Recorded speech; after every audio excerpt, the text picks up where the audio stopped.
Hi, this is Carrie, and in this video I'm going to show you how to add shadows and frames or borders to photos in iScrapbook. Now last time, in the last video, we added these pictures to the scrapbook page, and now I want to show you how to crop them and add things like shadows and frames or strokes to them. So the first thing I'm going to do is I'm going to crop this photo here in the upper right hand corner. So I select my photo and click Format, Crop Image, and a crop box opens up. Now I can select what size I want it to crop to, and I'm going to select square because I want to crop it square. Constrained image proportions is checked, and this is very important so you don't end up with stretched out things in your picture. Now I'm going to move this around just a little bit, and you can adjust the zoom. Again, I zoom in just a little bit bigger than my crop box, so I make sure that I don't have any white space or blank space cropped when I end up when I click OK. And so I'm going to just do like that and click OK. And now my photo is cropped. And I'm going to move that over here. Now this photo down here I want to crop as well. And I need to go to Format, Crop. For some reason the crop option is not in the Smart Inspector unless you've cropped it once. And so, and this one I want to crop into a 4:3 size. And I'm going to zoom in just a little bit again to kind of get some of that background stuff out of there. And I can adjust my picture, adjust my crop on top of my picture, and click OK.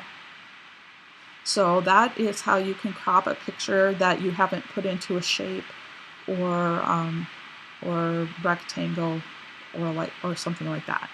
So now I want to add a stroke to this circle here, the circle picture. And to do that, you click down on your Smart Inspector tab and say Color. And when the color box opens, you notice that it has options for a stroke and a fill. And the fill color would obviously go over the top of the photo, so none is good there. But stroke, we want to add a stroke to this picture, so we're going to select our solid line. You can select a solid line or dashed line or whatever. And then I'm going to make it a little bit bigger than 1 point. I'm going to make it about 16 point, I think. And then if we click on the little color swatch over here, it'll pop up our color selector, and we can select a color for our stroke. And I'm going to use my magnifying glass and select this green color over here. Actually, I'm going to select this green color on this flower over here if I can. Get that close. And that puts a green stroke around my photo. And I'm going to lighten it just a little bit using my color slider here. All right. So that is how you can add a stroke to a photo. Now the other thing I want to show you in this video is how to add a shadow to photos to make them look like they're actually sitting on a page rather than they almost look like they're kind of floating out in space here once you just drag them and drop them. And so we want to add a shadow. So I'm going to start with this photo in the corner and click on it and click my drop down for my Smart Inspector and select Shadow. And then all I need to do is put a check mark in this shadow box, and it automatically puts a shadow behind it. And the default color is black for a black shadow. I generally like to lighten it up a little bit to be a really dark gray. I feel that it gives a softer shadow. I like a little softer shadow. You can adjust the offset and blur either using the sliders here or the arrows to make it a specific point size. And you can adjust the angle of the shadow. I'm going to make my shadow a little bit bigger so you can see what this is doing.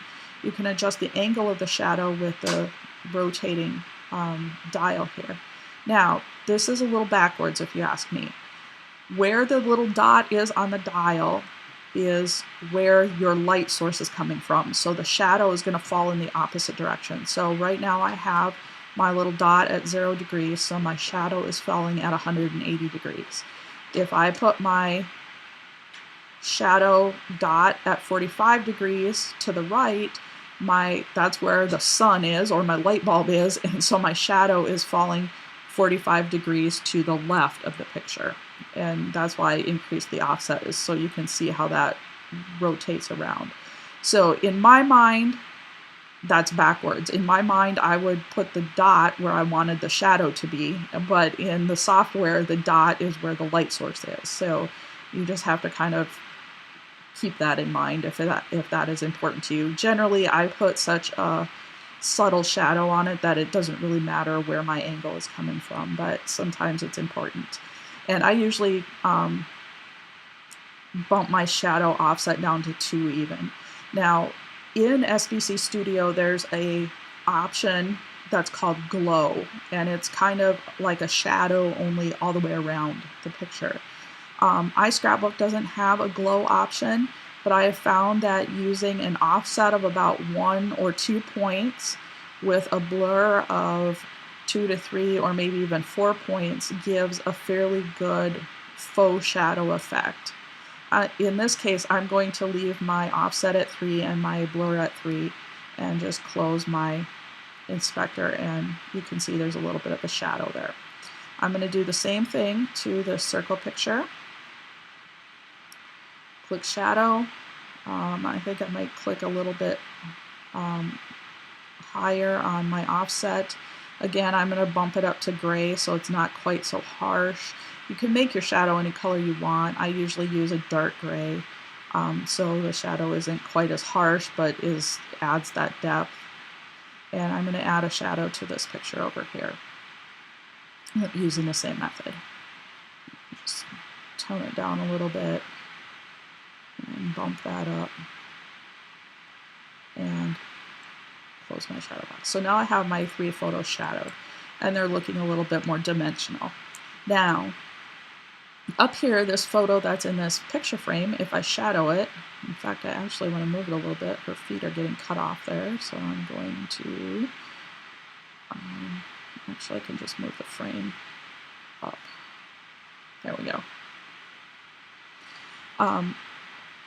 Now, I don't want to shadow the photo because it's behind this frame, and so you're not going to see the shadow. What I want to shadow in this particular set is the frame. So I'm going to click on the frame and say shadow, select shadow, and make that up a little bit, make my offset a little bit bigger.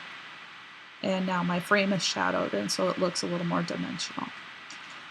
I'm going to save so I don't lose any of my work. And that is how you add shadows and dimension in iScrapbook.